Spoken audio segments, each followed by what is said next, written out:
don't know what happened. I was supposed to take her to the Fireflies and walk away.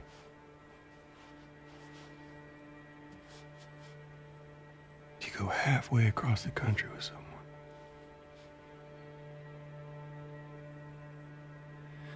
She needed her immunity to mean something.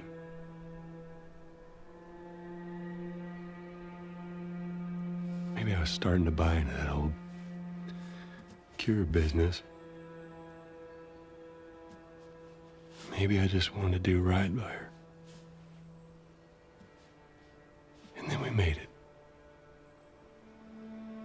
We found the Firefly. Because of her, they were actually going to make a cure.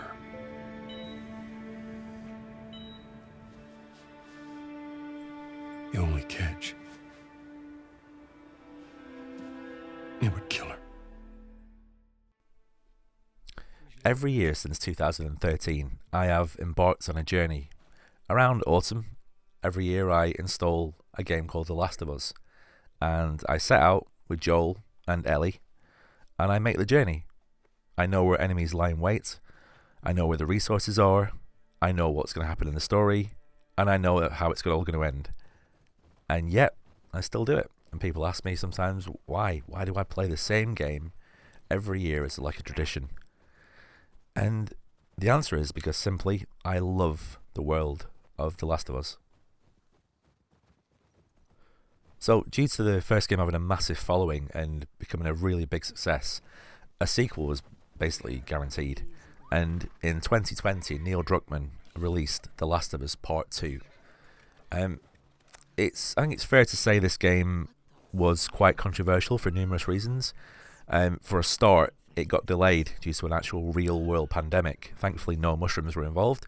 But yeah, I think most of us can remember, well, all of us will be able to remember those pretty dark days. But yeah, that was the reason why it was delayed. But there were also controversies as well. There was a leak, a pretty bad leak, involving major story points. And I really did feel sorry for the team at Naughty Dog because obviously they pour their heart and souls into these games, and to have major plot points released before launch was absolutely devastating. So as I've stated a few times now, I want to do these reverse reviews. So I give you my score early in the review, and then you're not staying around for all my waffling on about the actual game. So if you're after just a score, I'll give you that now. So my score for The Last of Us Part 2 on PC is a whopping 95 out of 100. Now, I'm not sure if this is my favourite game of all time, probably XCOM 2, but if I had to put it in the top 5, that would be fair, yeah. It's probably in my top 5 games of all time. I absolutely love this game, and I think it's an absolute masterpiece. So to say that The Last of Us Part 2 has a controversial story element to it is a bit of an understatement. Basically, in the first few hours of the game, a group from the first game who Joel wronged, and if you've played the first game, you'll know who that is. They track him down, they isolate him and Tommy, and they beat Joel to death with a golf club. And it's brutal. It's one of the most brutal game scenes I've ever seen. Now Ellie gets there, but not in time. She's there to be pinned down and basically watch Joel just finished off, and it's so brutal. And you can see her just changing in front of you, in the camera. Now, Ellie has a conversation with Tommy. Tommy promises to get this sorted, and then they'll go and seek revenge. But then Tommy goes off on his own to kind of like get the job done. And so Ellie and her new girlfriend Dina, they set out on horseback, and with the sole intention of tracking Abby down, who's the main leader who did the clubbing, and her friends. But I think when they first set out, it's just Abby that Ellie wants, and maybe the other people.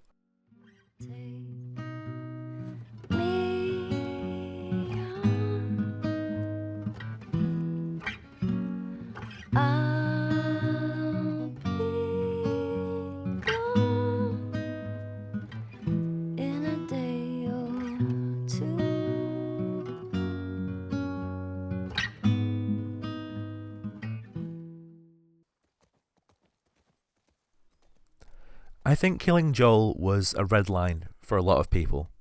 And personally, I think it was a mistake. If I'd have been writing The Last of Us Part 2, I would have kept Joel alive, because he is one of the main characters, and people played as him for the most of the first game. Joel wasn't a good person in some ways. After the world collapsed, his daughter died in the most horrific way, and Joel became hard.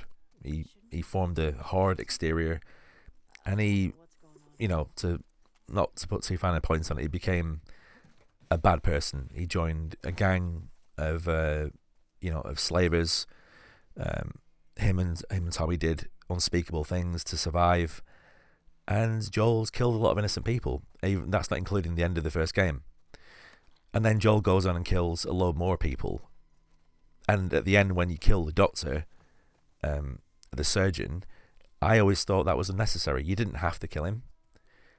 But in the same way, Joel knew that if he didn't kill them, they would probably come after Ellie and him. Now, if my son would have been on a operating table and somebody would have been trying to kill them to save the world, as a father, I can tell you exactly what I would have done. I would have done exactly what Joel did. So this is why I love this game so much. It throws up so many really amazing and thought-provoking mindsets that you have to deal with if you want to really get into this game and find out what makes it tick. As I already mentioned, I love the world of The Last of Us, but that's not because it's like a cheery, happy place where everyone's getting along and everything's okay. This is a brutal, harsh world. Most of society has collapsed, and human beings have kind of devolved into these like tribal organizations. Some big ones. Some people live in villages and have to defend themselves, but people have gone back to murdering each other over resources, and it's generally not a nice place to live. And yet Naughty Dog have fashioned and molded this world to be so realistic and so gritty and dangerous and fascinating. They've put so much emphasis on little details in the world. When you're walking through buildings, you can see the effect of time over on the buildings, on the materials. You can see the world is the natural world is trying to reclaim a lot of what's going on. In fact, it reminds me of the film I Am Legend with Will Smith, where he's running around New York, and all the deer are running down the roads where cars used to be. And yeah, it's just generally a very interesting aesthetic. And part of the enjoyment of playing this game is walking around and just seeing how much thought has gone into making this world seem realistic.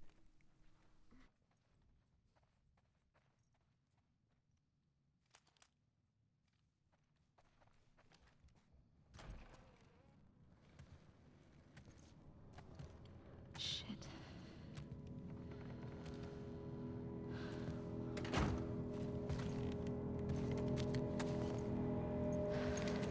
What the fuck happened here? Tommy did this. This? No way. It was definitely him. He's one of the ones that killed Joel.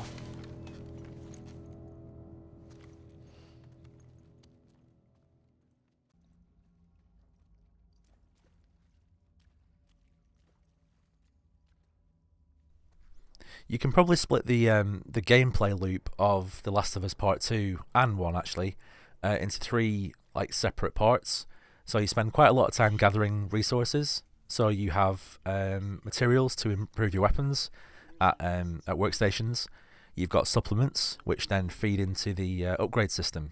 Every now and again you'll come across like a pamphlet or a magazine, and that'll give you a whole new branch of improvements to your skills or different items you can create. So for example, on one of them you can create like a silencer for your pistol, and then further down that tree you may get something that improves the durability of that item. You can improve the stability of weapons, you can improve add sights, add damage as well. and it's just a nice little progression system. They made more of it in the first game, actually. Joel had to collect tools to actually access different tiers, but in this one they've streamlined it a little bit for Ellie, which kind of makes sense because she's not really a weaponsmith or somebody who's got as much experience with weapons. So yeah, I'm a bit obsessed with gathering all the resources in these levels. It really bothers me if I kind of like get to the next part and then remember I've missed something. Especially a safe. If I miss a safe, yeah, I almost have to start the game again. But yeah, there are safes every so often in different parts of the game, and you can either look for clues, like somebody will say, oh, it's our anniversary, and then you look at a calendar and you can see when it's marked, and that's the code for the safe. Or you can actually listen to the click on the safe dial, and pretty cool, you can actually work out which number it is just by the down click. It takes a bit of practice, but once you get the knack of it, it's pretty easy. Yeah, and then once you're actually moving towards a combat situation, you'll hear like clickers ahead, or you'll hear like somebody talking, and then you kind of move into these very dramatic, very brutal combat situations where you can either approach with stealth, you can take people down quietly, or you can go in like guns blazing. I usually pick off a few and then maybe mix things up and like bring some more audience to the situation with weapons, with shotguns, explosives, Molotov cocktails, that kind of thing. The combat is actually one area of the game where it shows off the insane amount of detail that Naughty Dog put into this game. So for example, if you throw a glass bottle at somebody to just stun them for a second, so you can like close the distance and hit them with a weapon like a baseball bat, you can actually notice shards of glass like embedded in their head and their face if you look really closely, or if you take a screenshot or do a photo mode. If you apply a bandage to your arm after being injured, you'll actually notice over time blood soaks into the bandage. And another thing I noticed as well is if you drop blood onto snow, the heat from the blood actually melts the snow. So these are some of the insane details, and also the actual damage models themselves are very brutal. So if you shoot somebody with a high caliber round, you can like literally blow off a limb. Same with a shotgun. If you shoot a limb with a shotgun, you basically guarantee to shoot it off. And the characters, they don't just drop to the floor and die like in some games. They're like writhing around on the floor and screaming in pain. They've done a really good job to make you feel the combat. Every single bullet feels like you can feel the thump as it hits the flesh. Every time you smash somebody in the face with a weapon, you can feel the bones and the sinew crunching. It is very, very, very realistic. One of the things I actually like about the combat with the more human characters is how much realism they exhibit. So obviously AI is important in games like this. It makes the game more realistic. And so I like the way that when they're searching for you, they will call to each other and say like, oh, what's going on? Oh, Adam's disappeared or whatever. And using actual names makes them seem more realistic and human, which is a really nice touch. So if you kill somebody, you'll hear another one shout, oh, like Colin's just been shot or something. And they use little tricks like this to add realism to the combat and make you feel the actual consequences of your actions in more than in another game where it's just literally, like a number comes up from their head and it's just another enemy down. I've always liked films or games or even food that challenges you and gives you an experience you've never had before. I've already said I wouldn't have killed Joel, but I do like the fact that they threw something at me which I wasn't expecting, and it really did make me think about the story, the characters, the consequences. Now, the first game is definitely about hope and this kind of like redemption for Joel in finding his way back to his humanity. The second game is about consequences and revenge. Now, Joel does some pretty bad things in the end of the first game, obviously, and that leads to the consequences for the start of the second game. Ellie is just infused with rage. She just wants to kill Abby. She's obsessed. By the end of the game, she's literally just saying her name over and over again, using it to push herself, will herself forward. And that kind of obsession is what drives Ellie forward and makes her into a person she doesn't really want to be. You see her changing through the course of the game. Now, the way they've structured the story is they've actually got 3 days as Ellie, and then as you finish that, you then go back and you start the game again, but in Abby's perspective. And again, you're playing the person who's beaten Joel to death. And again, a lot of people, redline, they don't want anything to do with that. They hate Abby so much. So to be forced to play as her was, well, for a lot of people, that was just too much. I actually didn't like Abby at first. I didn't like the character. I just despised her for what she did to Joel.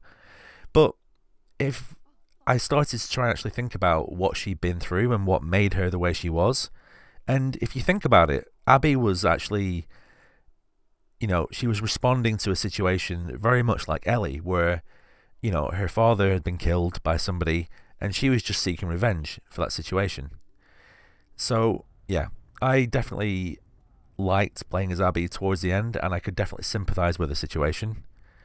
I also liked the fact that you got 3 flashbacks per character, and each flashback really does let you see the evolution of each character over the last 3-4 years.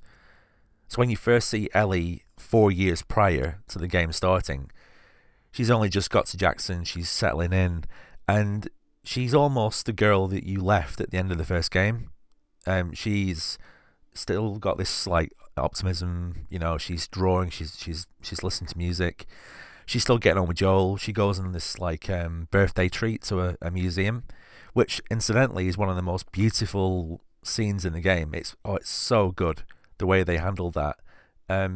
Yeah, and so that is like a shot of what was before. Joel and Ellie together, happy, no issues, no mistrust.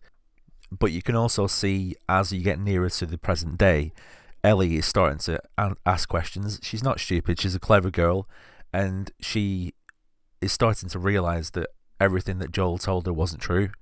And these consequences, these chain of events that have been set in place when Joel did what he did, have led Ellie and Abby on this collision course. And in a way, the whole game is about Ellie and Abby colliding with each other, and obviously whatever ensues is the game.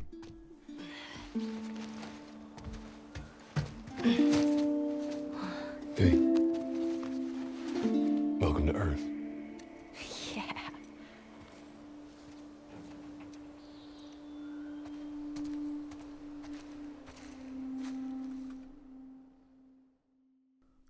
So I think the general consensus has been that this port has been pretty good compared to the first game. Anyway, the first game had all kinds of problems, from frame drops, crashing issues, texture issues, and was just generally seen as not a great port.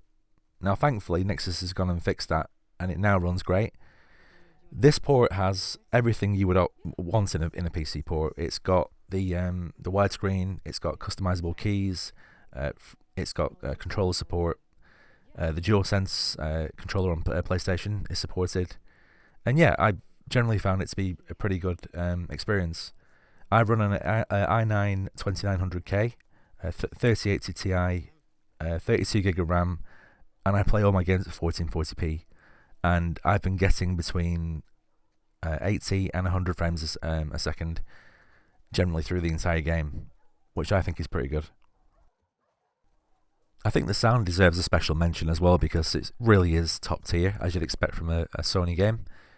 So as you move through environments, you'll notice the sound changes depending on where you are, depending on what you're walking on, carpet, lino, concrete. And if you move from like a large area to like a tight enclosed space, you'll immediately notice if you fire a gun, or even the voices of the characters, it will change depending on where you are. So you can hear the sound reverberating off all the material around you. Really is great. I think also the voice actors deserve a special mention because they're just amazing. You know, they really capture the characters so well. Obviously, Troy Baker as Joel isn't around as much in this game, but the parts we do see of him, Troy Baker is a really special voice actor. He just has a very unique talent, and he brings a lot to Joel. You know, we should be thankful for that. Ellie, obviously Ashley Johnson, is amazing. She obviously is a very different Ellie in this game, and I think Ashley portrayed that very well. I think the change in her attitude towards things and a generally more mature and jaded kind of like way of looking at life now is definitely brought forward in her voice. Obviously Abby is the newcomer as well, played by Laura Bailey. A really good performance, and I think Abby changes just as much as Ellie does through this game, through the flashbacks and through the different things that are happening, and she definitely portrays that in Abby's voice. There are some really tense moments where you can hear she's almost about to break down, and it's done so well. So yeah, top marks for that one. I think out of the two games, I prefer the first game, just for the story. It's a more hopeful story. The second game, in terms of the gameplay, is ostensibly better. There's just no two ways about that. You can go down prone and hide in grass. You've got more options with the weapons. The combat is more visceral, more brutal. There's more going on. You feel like you're in a real battle. It's a weird one. I see the two games almost as one experience. Obviously, they're a bit different, but I like to see them as one journey. It's just that the second journey is notably different because of the tone. Before I finish, I just wanted to mention the PC Gamer review for this game, and I don't want to get into commenting on many outlets, but I think this one deserves a mention. It's shockingly bad, and I'm surprised that the outlet that is seen as the biggest PC gaming review site in the world had such a poor showing on this one. They gave it a 60 out of 100. Now, I know opinions are opinions and people can say what they want, but it's like giving, I don't know, Red Dead Redemption 2 20 out of 100. Like, it's just flat out wrong. This game is definitely not a 60 out of 100. It's probably more, I mean, if you don't like the story and the characters, you can't deny that the game is an absolute amazing feat of, cinematography. The effort and the realism they've put into this game is just beyond. And also, they have this weird thing where they're giving the game to people who just clearly don't like the genre, and they play the games on substandard PCs as well. This reviewer played the game at 1080p on I think it's a 3060 they played it on, and they complained that the performance wasn't top tier. And I'm just like, well, you're playing on a game system that can't handle full spec. So what did you expect?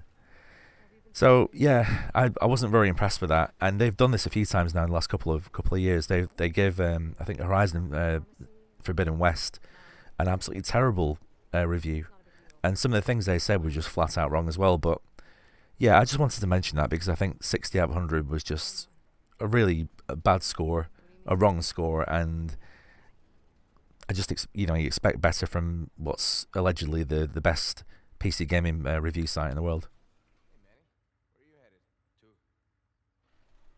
So there we go. The Last of Us Part 1 and The Last of Us Part 2 are now on PC, and finally they're both decent ports as well, which is great. I'll be playing this game in autumn as always. I'll be running through both games again, and I'm very much looking forward to it. I would highly recommend these games to anybody who likes single player games, anything with like a deep story. The idea behind the game is kind of like a twist on post-apocalyptic worlds, where instead of zombies we've got this this fungal outbreak that takes control of humans. It's a really good idea, and it's based a little bit on real science, so it's very interesting.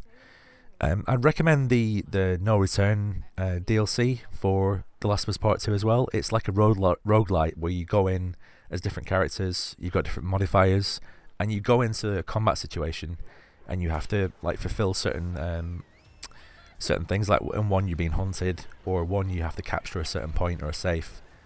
and it's a surprisingly well made part of the game, so I definitely recommend giving that a go. I've played through and I got really into it. I've unlocked all the characters now, so yeah, it's definitely worth a look. So where does this leave The Last of Us then? Well, so we've got 2 games.